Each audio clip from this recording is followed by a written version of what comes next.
Tuhan bersamamu.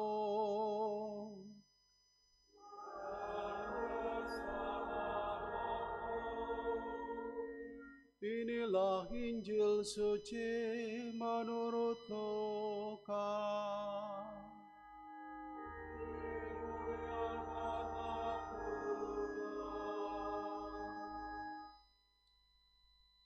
Sekali peristiwa, para pemungut cukai dan orang-orang berdosa datang kepada Yesus untuk mendengarkan Dia. Lalu bersungut-sungutlah orang-orang Farisi dan ahli Taurat, katanya, Ia menerima orang-orang berdosa dan makan bersama-sama dengan mereka.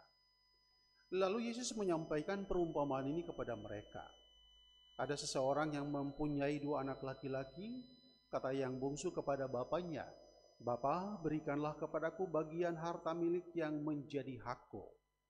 Lalu bapaknya membagi-bagikan harta kekayaan itu di antara mereka. Beberapa hari kemudian anak bungsu itu menjual seluruh bagiannya, lalu pergi ke negeri yang jauh. Di sana ia memboroskan harta miliknya itu dengan hidup berfoya-foya. Setelah dihabiskan semua harta miliknya, timbullah bencana kelaparan di dalam negeri itu, dan ia pun mulai melarat. Lalu ia pergi dan bekerja pada seorang warga di negeri itu. Orang itu menyuruhnya ke ladang untuk menjaga babinya. Lalu ia ingin mengisi perutnya dengan ampas yang menjadi makanan babi itu, tetapi tidak seorang pun memberikan sesuatu kepadanya. Lalu ia menyadari keadaannya, katanya, betapa banyaknya orang upahan Bapakku yang berlimpah-limpah makanannya, tetapi aku di sini mati kelaparan. Aku akan bangkit dan pergi kepada Bapakku dan berkata kepadanya, Bapa, aku telah berdosa terhadap surga dan terhadap Bapa. Aku tidak layak lagi disebut anak Bapa. Jadikanlah aku sebagai salah seorang upahan Bapa. Lalu bangkitlah ia dan pergi kepada bapaknya.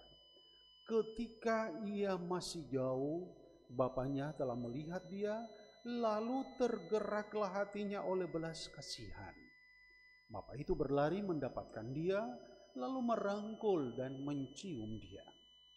Kata anak itu kepadanya, Bapa, aku telah berdosa terhadap surga dan terhadap Bapa, aku tidak layak lagi disebut anak Bapa. Tetapi Bapa itu berkata kepada hamba-hambanya, lekaslah, bawa kemari pakaian yang terbaik, pakaikanlah itu kepadanya, kenakanlah cincin pada jarinya dan sepatu pada kakinya. Ambillah anak lembu yang gemuk itu, sembelilah dan marilah kita makan dan bersukacita. Sebab anakku ini telah mati dan menjadi hidup kembali, ia telah hilang dan didapatkan kembali. Lalu mereka bersukaria. Tetapi anaknya yang sulung sedang berada di ladang. Ketika pulang dan dekat rumah, ia mendengar suara musik dan nyanyian tari-tarian. Lalu ia memanggil salah seorang hamba dan bertanya kepadanya apa arti semuanya itu. Jawab hamba itu, adikmu telah kembali dan ayahmu telah menyembelih anak lembu gemuk, karena ia mendapatkan kembali anak itu dalam keadaan sesat. Maka marahlah anak sulung itu dan ia tidak mau masuk. Lalu bapaknya keluar dan membujuk dia. Tetapi ia menjawab bapaknya, katanya, telah bertahun-tahun aku melayani engkau dan belum pernah aku melanggar perintahmu. Tetapi kepadaku belum pernah engkau memberikan seekor anak kambing pun untuk bersukacita dengan sahabat-sahabatku. Tetapi baru saja datang anakmu yang telah memboroskan harta kekayaanmu bersama-sama dengan pelacur-pelacur, maka engkau menyembelih anak lembu gemuk itu untuk dia. Kata bapaknya kepadanya, anakku, engkau selalu bersama-sama dengan aku dan segala milikku adalah milikmu. Kita patut bersukacita dan bergembira, karena adikmu telah mati dan menjadi hidup kembali, ia telah hilang dan didapat kembali. Demikianlah Injil Tuhan. Terpujilah Kristus.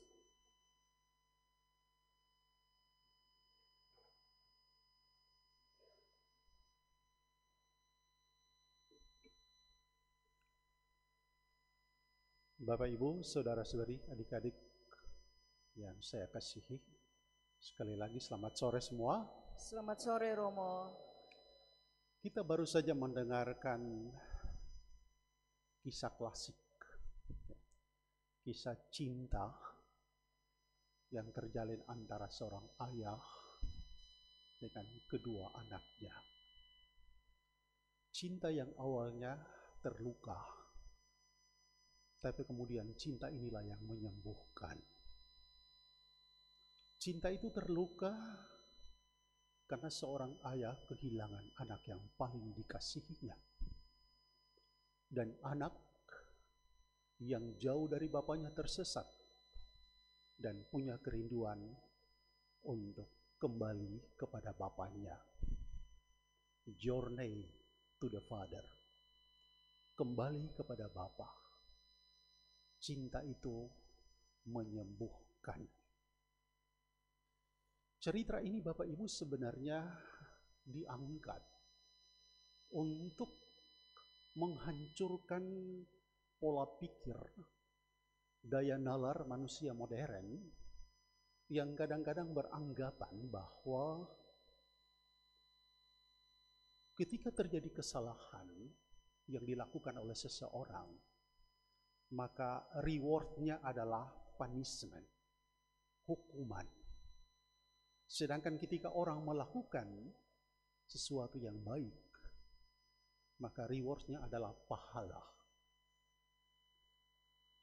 Cerita yang dilukiskan di dalam Injil tadi mau mengungkapkan ciri karakteristik dari seorang bapa yang penuh kasih, tidak hanya kepada orang-orang yang berbuat baik, tapi juga kepada orang-orang yang jatuh, yang jauh darinya, yang melakukan kesalahan, yang jatuh di dalam dosa.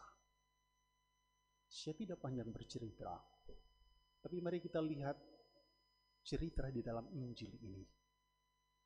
3 tokoh. Yang pertama, cerita tentang Bapa yang baik hati. Bapa yang diceritakan di dalam ini adalah simbol dari Allah yang memberi freedom, kebebasan, otonomi kepada manusia untuk mengelola, mengatur segala berkat, rahmat, rezeki, apapun yang mengalir melimpah dari Tuhan, tentu harus secara bertanggung jawab.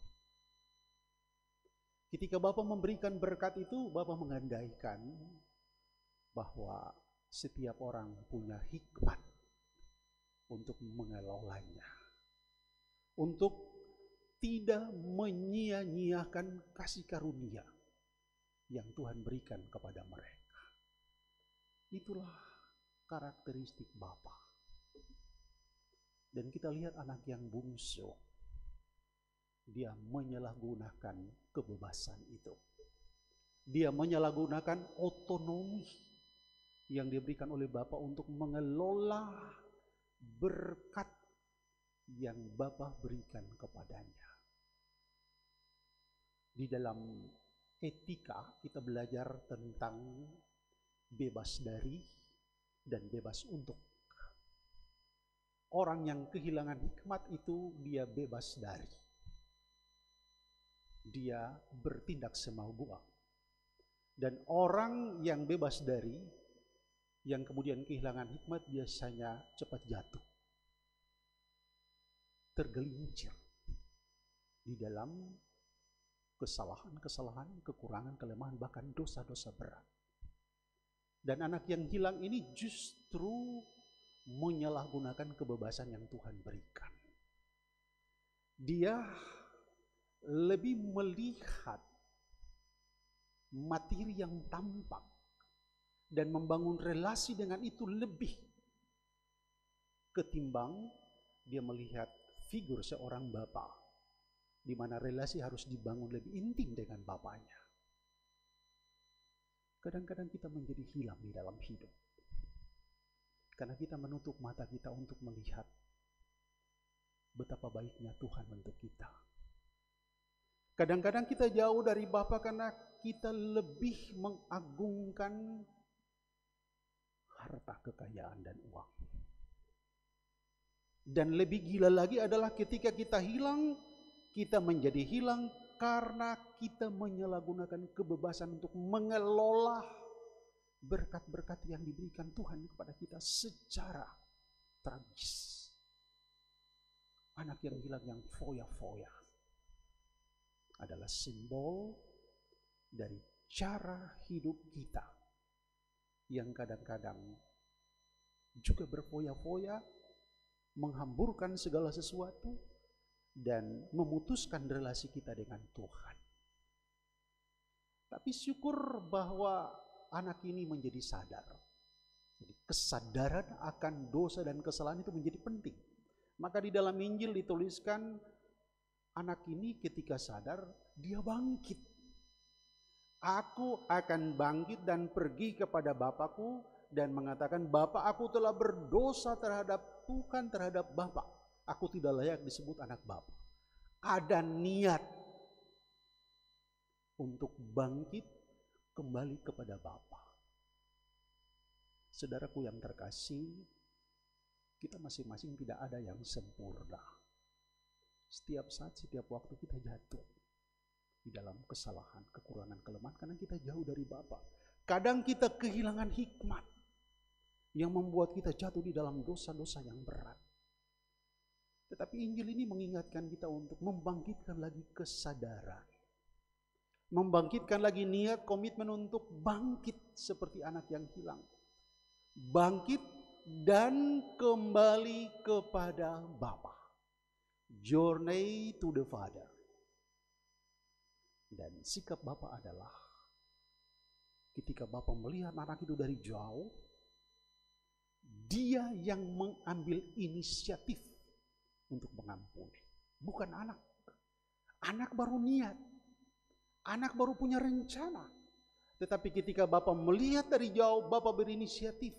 Dia pergi merangkul, mencium. Tanda pengampunan yang luar biasa. Kasih yang menyembuhkan. Perjumpaan antara seorang ayah dan anak yang dilandaskan dengan kasih dan pengampunan.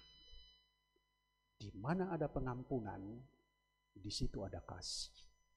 Dan di mana ada kasih, di situ ada pengampunan. Dan di sana ada syukur melimpah. Tapi coba kita lihat anak yang sulung.